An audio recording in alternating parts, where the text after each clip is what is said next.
नमस्कार दोस्तों, study one YouTube channel पर आपका एक बार फिर से स्वागत है। इस वीडियो के अंदर कवर करेंगे प्राचीन भारतीय इतिहास गुप्त काल के बहुत ही महत्वपूर्ण प्रश्न, जो कि आने वाले सभी एग्जामों की दृष्टि से महत्वपूर्ण प्रश्न है। तो चलिए शुरू करते हैं। पहला प्रश्न, गुप्त वंश का संस्थापक कौन था? श्रीगुप्त व चंद्रगुप्त प्रथम, समुद्रगुप्त द चंद्रगुप्त द्वितीय। तो इसका उत्तर है श्रीगुप्त गुप्त वंश का संस्थापक था, जबकि वास्तविक संस्थापक चंद्रगुप्त प्रथम था। अगला क्वेश्चन है क्वेश्चन नंबर 2, भारत का नेपोलियन किसे कहा जाता है? चंद्रगुप्त प्रथम, व स्कंदगुप्त, चंद्रगुप्त द्वितीय, द समुद्रगुप्त। तो इसका उत्तर है द समुद्रगुप्त को भारत का नेपोलियन कहा जाता है। और इतिहासकार V.S. स्मिथ ने समुद्रगुप्त को भारत का नेपोलियन का विरुद्ध प्रदान किया था।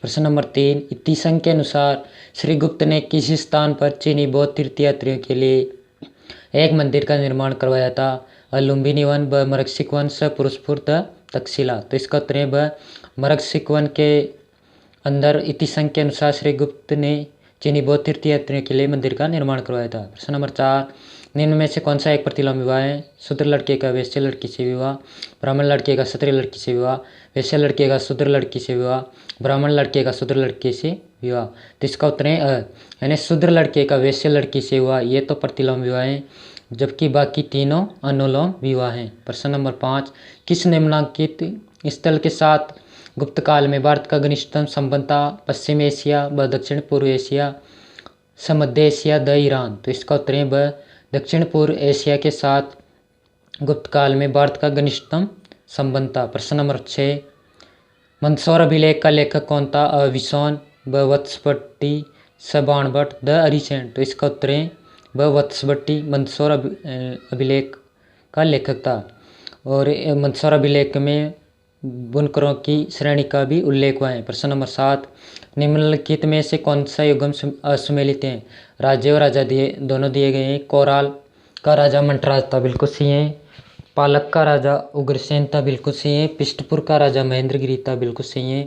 कांची का राजा विष्णुगुप्त था, जबकि नीलराज नहीं था। नीलराज अवमुक्त राज्य का राजा था। प्रश्न नंबर 8, सुमेलित कीजिए। सूची प्रथम को सूची द्वितीय से मिलान करना है। शब्द और वाक्य दोनों दिए गए हैं। विष्टि करते हैं बेगार, और दमर करते हैं मुद्रा, भाग करते हैं राजा का भाग, और निवर्तन करते हैं रेखीय माप। तो इसका उत्तर है यानी अ का 1, ब का 2, स का 3, द का 4 से आपस में इनको मिलान करना है। प्रश्न नंबर 9, निम्नलिखित में से कौन सा युग्म सुमेलित नहीं है? व्यापारी को सेठी कहा जाता था, शिल्पी को जेठक कहा जाता था, बिल्कुल सही है। कारवा के सरदार को सार्तवाह कहा जाता था। श्रेणियों के संघ को प्रथम कुलिक नहीं कहा जाता था, श्रेणियों के संघ को बंडागारी कहा जाता था। तो इसका उत्तर है द श्रेणियों के संघ को बंडागारी कहा जाता था। प्रश्न नंबर 10, किस अभिलेख में कालिदास एवं भारवी दोनों के नामों का उल्लेख मिलता है?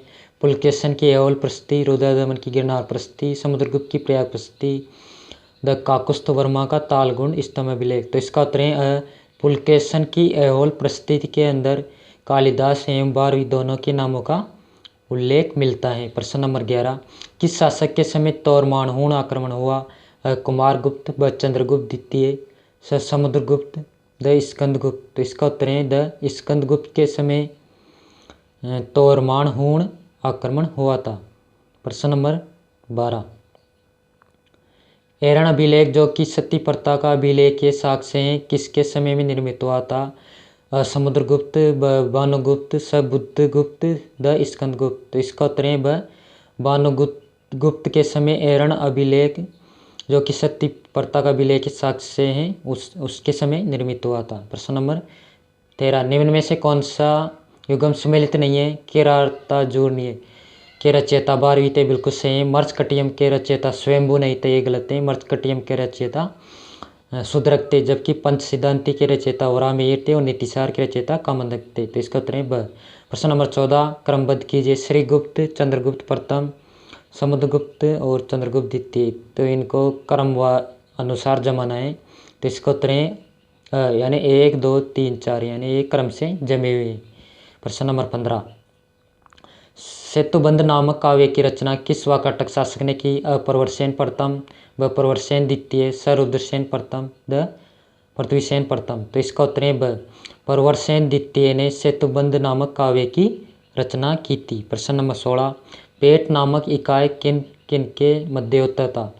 तो ग्राम एवं विषय, विषय एवं मंडल, समंडल एवं ग्राम, तो प्रांत एवं ग्राम। तो इसका उत्तर है अ। ग्राम एवं विषय ये पेट नामक इकाई के अंदर शामिल थे। प्रश्न नंबर 17, गुप्त काल में सर्वप्रथम चांदी का सिक्का किसने जारी किया?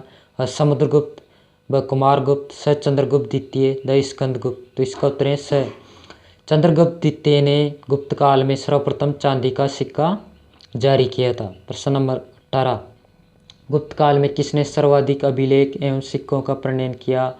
चंद्रगुप्त द्वितीय, ब समुद्रगुप्त, स स्कंदगुप्त, द कुमारगुप्त प्रथम। तो इसका उत्तर है द कुमारगुप्त प्रथम ने गुप्त काल में सर्वाधिक अभिलेख एवं सिक्कों का प्रणयन किया था। प्रश्न नंबर 19, सुमेलित कीजिए सूची प्रथम को सूची द्वितीय से मिलान करना है। लडखान का मंदिर ऐहोल के समीप है, बिल्कुल सही है। सिरपुर का लक्ष्मण मंदिर छत्तीसगढ़ के अंदर है, बिल्कुल सही है। कोह का मंदिर नागौद मध्य प्रदेश में है, बिल्कुल सही है।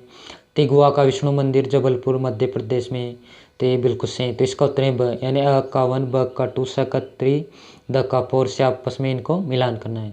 प्रश्न नंबर 20, निम्नलिखित युग्मों में से कौन सा युग्म सुमेलित नहीं है? लेखक और विषय दोनों दिए गए हैं। विशाख दत्त का विषय नाटक था, बिल्कुल सही है। ब्राह्मीर का रचना का विषय ज्योतिष था, बिल्कुल सही है। चरक का विषय चिकित्सा था, बिल्कुल सही है। भास्कराचार्य का विषय स्थापत्य नहीं था, इसका विषय गणित था। प्रश्न नंबर 21, नालंदा विश्वविद्यालय की स्थापना किसने की? अशोक मौर्य, ब कुमारगुप्त, स चंद्रगुप्त द्वितीय, द स्कंदगुप्त। तो इसका उत्तर है ब, कुमारगुप्त ने नालंदा विश्वविद्यालय की स्थापना की थी। प्रश्न नंबर 22, गोमती विहार बौद्ध केंद्र कहाँ था? तक्षशिला, व पाटलिपुत्र, स उज्जैन, द खोतान। तो इसका उत्तर है द खोतान, यानी गोमती विहार बौद्ध केंद्र खोतान के अंदर था। प्रश्न नंबर 23, गांधार कला और मथुरा कला का समन्वय कहाँ दिखता है? बरहूत में, व अमरावती में, स सारनाथ में, द कनेरी में।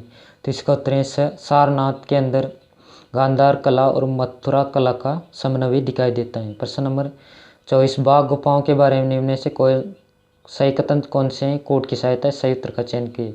तो पहला पॉइंट है, मध्य प्रदेश के धार जिले में बाघ नामक स्थान पर ये गुफाएं बिल्कुल सही हैं। इनमें से कुल 26 गुफाएं, ये गलत हैं। इनमें कुल 9 गुफाएं एक।